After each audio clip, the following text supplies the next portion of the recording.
본 방송에서 제공하는 투자 정보는 투자 판단에 대한 조언입니다. 방송에서 제공하는 주식의 가치, 가격 상승 및 가격 하락에 대해서는 방송사에서 보장하지 않습니다.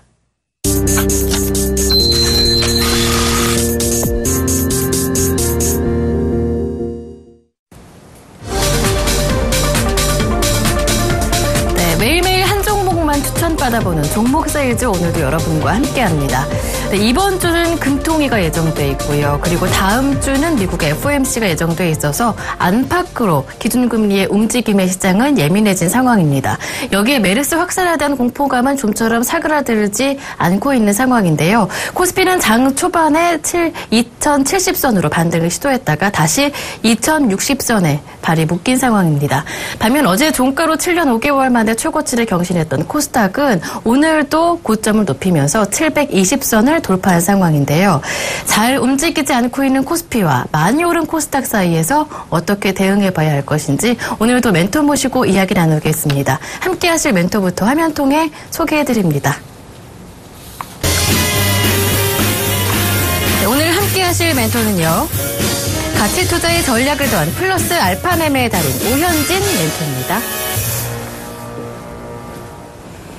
네, 샘플러스 오현진 멘토님 모셨습니다. 안녕하세요. 네, 안녕하세요. 네, 반갑습니다. 시장에 대한 이야기부터 나눠봐야 할 텐데요. 네네. 이제 안으로는 목요일에 금통위가 예정돼 있고 다음 주에는 미국의 FOMC가 예정돼 있습니다. 이제 네네. 국내 시장의 움직임은 이제 금리 인하 쪽으로 조금 기대감이 반영되는 것 같은데 어떻게 보시는지 궁금하고요.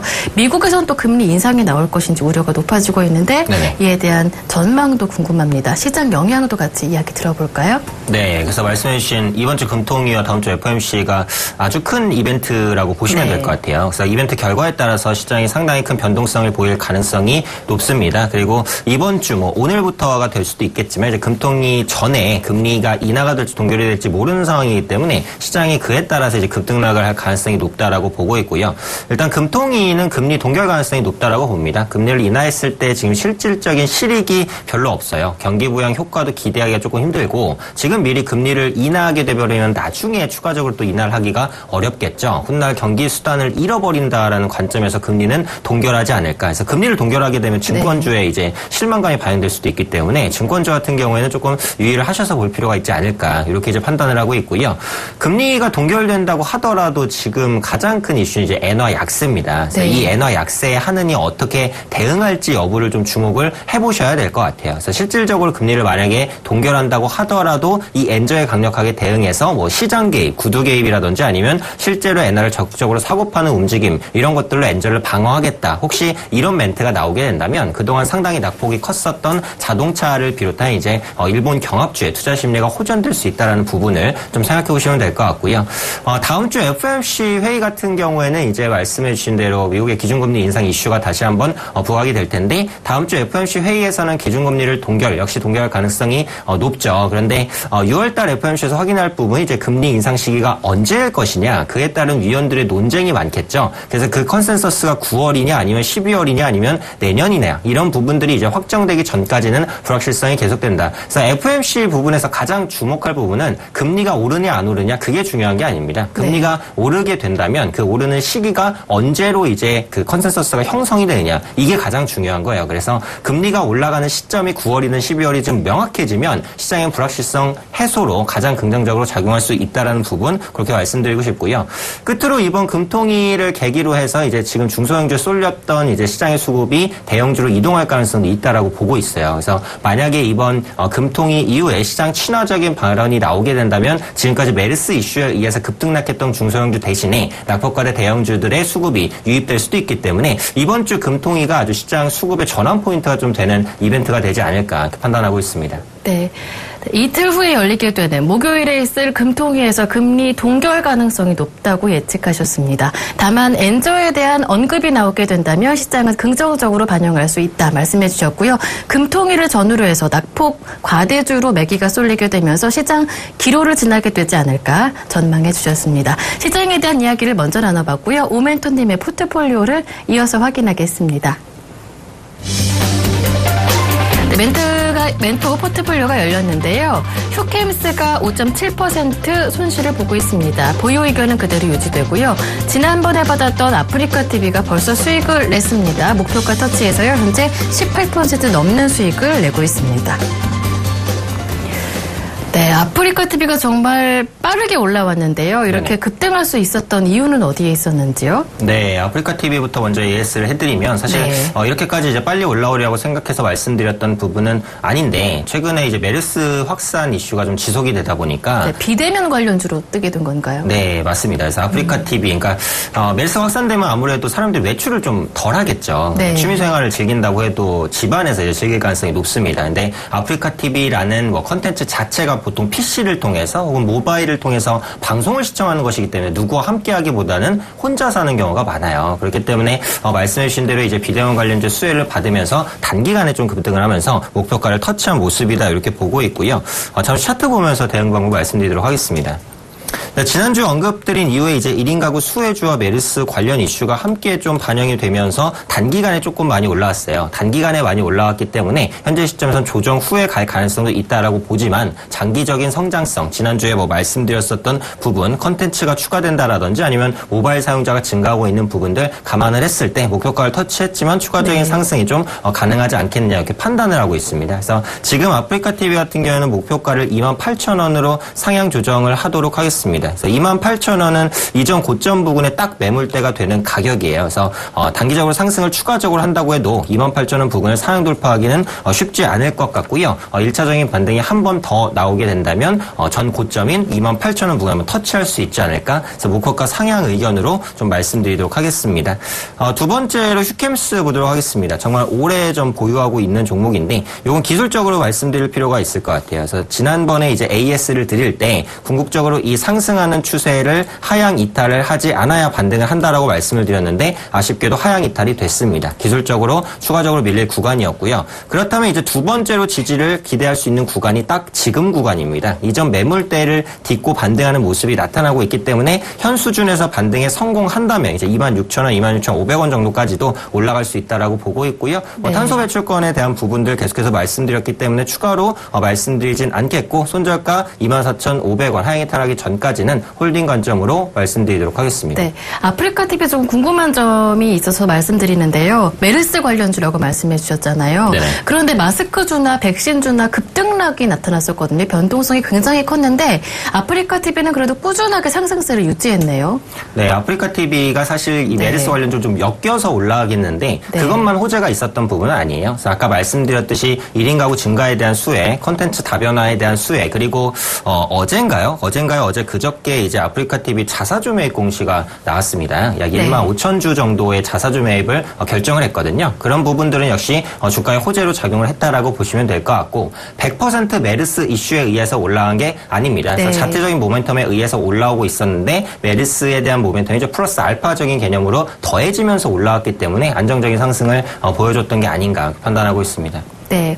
네, 목표가도 상향 조정하셨습니다. 기존 25,000원 터치해서요. 28,000원까지 내다보자 하셨으니까요. 함께 수익 보신 분들은 굉장히 축하드립니다. 참고해 보시기 바랍니다.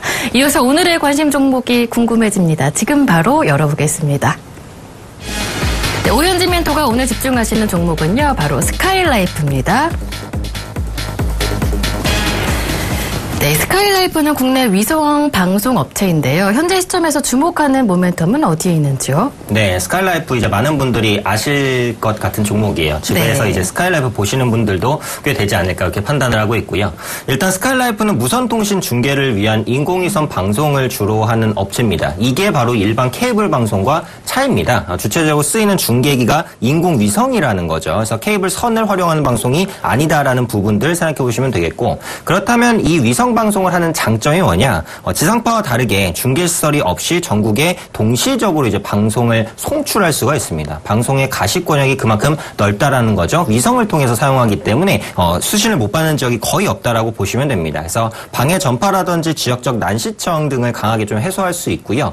케이블선이나 인터넷망을 활용하는 케이블 그리고 IPTV보다는 안정성이 상당히 높습니다. 예를 들면 지진이라든지 이런 지상 재해가 발생할 때 케이블 TV 같은 경우에는 단기적으로라도 하더라도 끊기는 현상이 발생하는데 이 스카이라이프는 위성을 통해서 이제 전파를 수신하기 때문에 그런 끊김 현상이 사실상 거의 없다라고 보시면 될 것 같아요. 이렇게 위성 방송은 기존 케이블 방송 대비해서 어느 정도의 장점을 좀 가지고 있는 방송이다. 이 말씀을 먼저 드리고 싶고요. 우선 현 시점에서 스카이라이프를 이제 말씀드리는 가장 큰 이유, UHD 방송 확대에 따른 수혜가 기대되기 때문입니다. 예전에 풀 HD TV라고 해서 화질이 좋은 TV들이 뭐 한참 잘 팔리기 시작했는데 이 앞에 U자가 붙었죠. 울트라라는 약자입니다. 그래서 울트라, 초고화질이라는 뜻이고 기존의 풀 HD TV 대비해서 화질이 약 4배 정도 향상됐다라고 보시면 될 것 같아요. 그래서 6월 초에 UHD TV 셋톱박스 출시로 UHD 전용 채널이 1개에서 3개로 크게 확대가 된다라고 보시면 될 것 같고요. 또 UHD는 기존 HD 대비해서 2배 이상의 데이터 전송을 필요로 합니다. 그래서 케이블 업체가 이 UHD 방송을 송출하려면 이제 많은 데이터 처리 비용이 들기 때문에 그런 부분들이 좀 부담이라고 볼 수 있는데 스카이라이프는 앞서도 말씀드렸듯이 위성을 통해서 신호를 받습니다. 그렇다면 대역폭만 조정하게 되면은 그 대량의 신호들을 바로 받아서 처리할 수가 있다라는 거예요. 그래서 UHD 방송에 가장 적합한 바로 이 방송국이 스카이라이프다라고 보시면 될 것 같고요. 지상파 방송사는 올해 하반기에 UHD 시범 방송을 시작할 예정입니다. 그래서 2018년에 예정되어 있는 평창 동계올림픽 UHD TV로 중계 예정이 되어 있고요. 2025년까지 UHD로 일반적인 TV까지 모두 다 전환하겠다라는 계획을 세우고 있습니다. 고화질 TV의 선두주자가 스카이라이프이기 때문에 우선적인 수혜를 받을 수 있다라고 보시면 될 것 같고요. 끝으로 이제 UHD 상품 판매 확대에 따른 ARPU 개선에 대한 기대감입니다. 신규 위성 채널 가입자는 지금 사실상 조금 정체가 되어 있는 상황이에요. 그래서 준비된 표를 보시면 네. 순증 가입자 추이가 이제 2011년부터 2012년, 13년까지는 좀 이어지는 모습이었지만 최근에 작년부터 시작해서 올해까지는 순증 가입자가 완전히 바닥을 치고 있습니다. 그래서 네. 현재 스카이라이프 가입자가 약 420만 명 정도가 되는데요. 그 가입자 추세에서 크게 늘거나 크게 줄지 않고 있다라는 거예요. 마치 통신사와 비슷한 구조다라고 보시면 될 것 같아요. 그렇다면 수익의 관건은 기존에 있는 그 가입자에게 얼마나 더 많은 돈을 받아낼 수 있을 것이냐. 그거에 네. 따라서 이제 기업의 수익이 결정된다라고 보시면 될 것 같은데 3년 약정 기준의 요금을 보면요. 온 플러스 HD 방송은 월 9,000원 정액입니다. 근데 온 플러스 UHD 방송은 월 11,000원입니다. 그래서 ARP가 2,000원 정도가 올라간다라고 보실 수 있겠죠. 평균적으로. 그렇기 때문에 향후 정체된 사용자임에도 불구하고 매출이라든지 영업이익이 개선될 가능성이 충분히 있다. 그 말씀드리도록 하겠습니다. 네.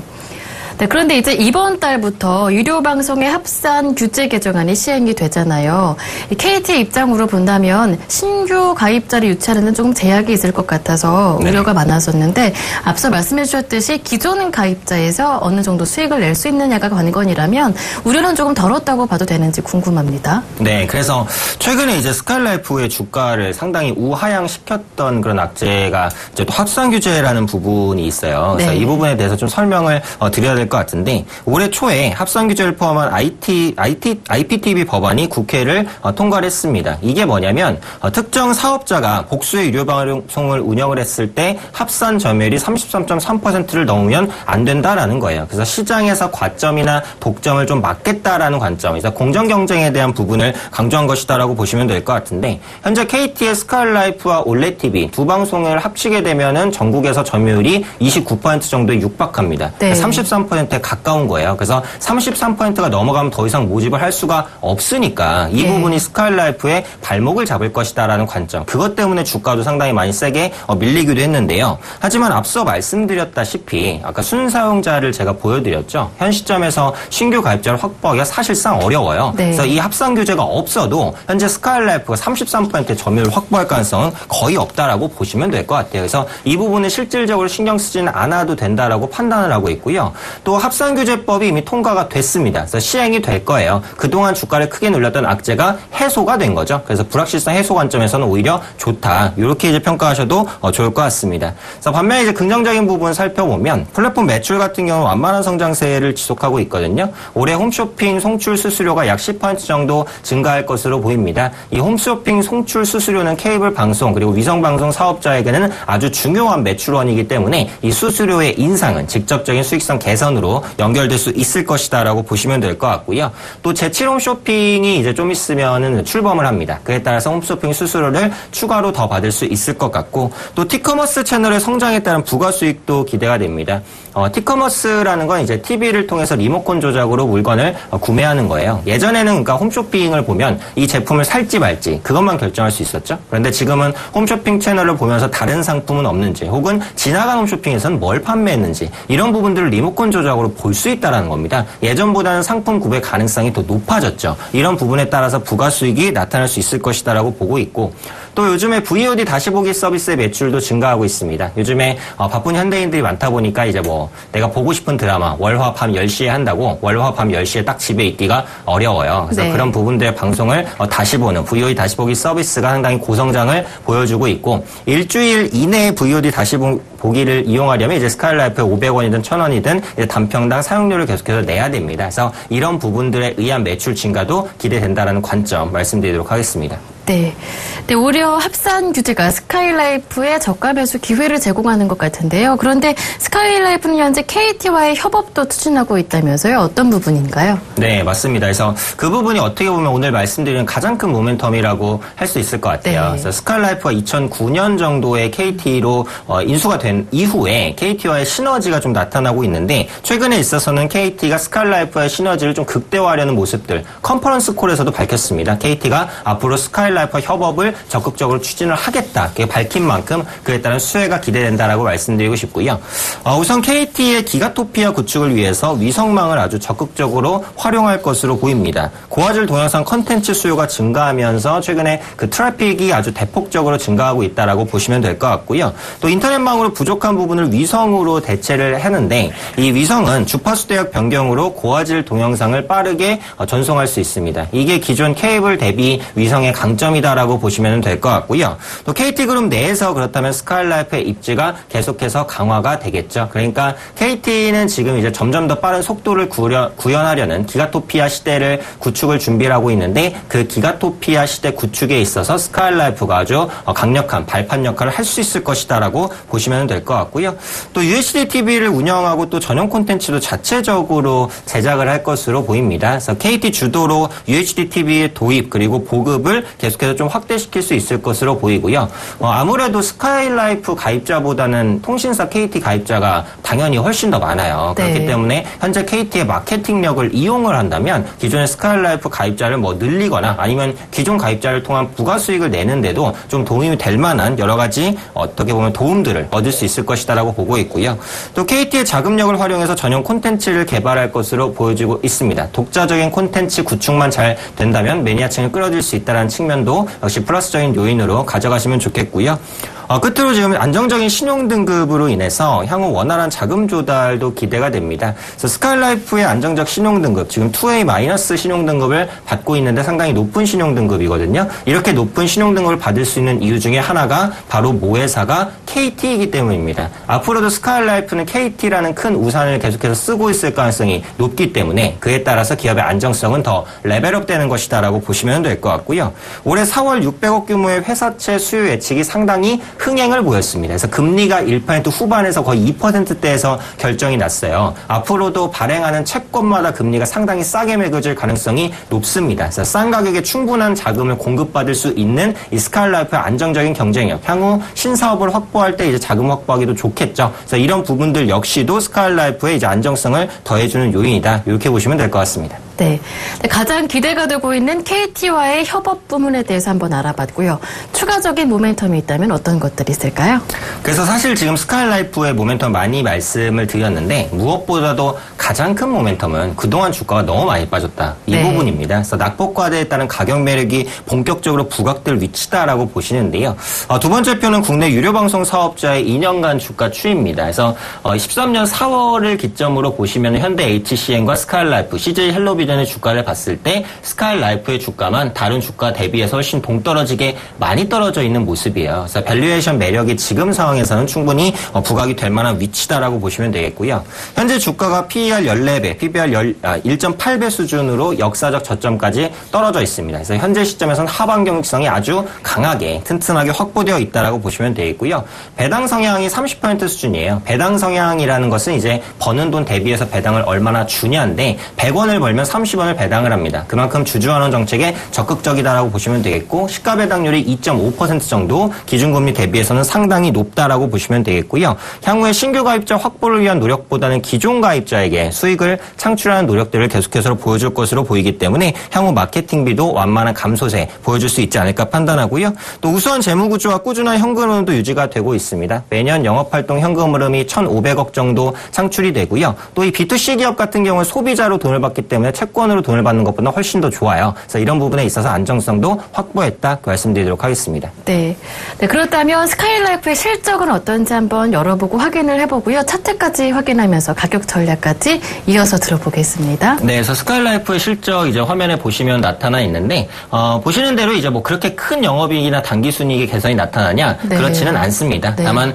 작년보다는 이제 올해가 소폭 10% 정도라도 개선된 움직임이 나타날 것이다라고 보시면 될 것 같고요. 앞서 말씀드렸듯이 이제 큰 폭의 실적 개선을 기대하는 종목이 아니라 낙폭과대에 따른 가격 매력이 부각되는 종목이기 때문에 초점은 이제 그 부분에 맞춰서 생각해 보시면 될 것 같습니다. 네, 알겠습니다. 차트를 이어서 열어보겠습니다. 어떻게 주가의 움직임이 나타나고 있는지 확인해 보고요. 가격 전략 들어볼게요. 네, 그래서 스카이라이프 지금 차트를 보시면 오늘 2% 정도 상승하는 모습이 나타나고 있는데요. 아까 말씀드렸듯이 지금 고점 43,000원 부근에서 절반 이하로 이제 주가가 거의 반토막 이상이 난 상황입니다. 아까도 언급드렸듯이 이제 신규 가입자가 별로 없었고 그리고 합산 규제에 대한 부담감이 장기적으로 작용을 했었기 때문에 그런 부분들이 좀 악영향을 미친 것이다라고 이제 생각을 하시면 좋을 것 같은데요. 현 시점에서 보시면은 이동평균선 자체가 이제 모두가 정배열로 돌아선 시점이 6월 초예요. 그래서 6월 초에 이동평균선이 정배열로 돌아선 이후에 이동평균선 위에서 주가가 움직이고 있는 모습이고 외국인의 수급이 아주 장기간 들어왔습니다. 거의 8개월 정도에 걸쳐서 외국인의 수급이 한 번도 빠져나가지 않고 유입된 모습들이 나타나고 있기 때문에 현 수준에서는 좀 가볍게 올라갈 수 있는 모멘텀이 되지 않겠냐 싶고요. 매수가는 제가 18,000에서 18,500원 박스권으로 말씀드리도록 하겠습니다. 현재 시점에서 소폭 조정 시에 1분할 혹은 2분할로 담아가시는 관점 말씀드리고요. 1차 목표가는 이제 22,000원입니다. 그래서 전 고점 부근이죠. 매물대가 되는 가격이기 때문에 1차적으로 노리도록 하고요. 손절가는 16,500원입니다. 이전 저점을 이탈하는 가격대이기 때문에 의미 있는 손절가가 되지 않을까 판단하고 있습니다. 네, 스카이라이프의 가격 전략을 다시 한번 화면 통해 정리해드리겠습니다. 매수 가격은요, 조금 내려왔을 때 18,000원에서 18,500원 사이에서 진입하시면 될 것 같고요. 목표 가격은 22,000원입니다. 손절 가격은 16,500원 되겠습니다. 네, 지금까지 샘플러스 오현진 멘토와 함께했습니다. 말씀 잘 들었습니다. 고맙습니다. 네, 감사합니다. 네, 수익률 확인은요, 서울경제TV 홈페이지 들어오셔서요, 저희 종목 사이즈 게시판 열어보시면 언제든지 보실 수가 있습니다. 저는 여기에서 인사드리고요, 내일 다시 찾아뵐게요. 고맙습니다.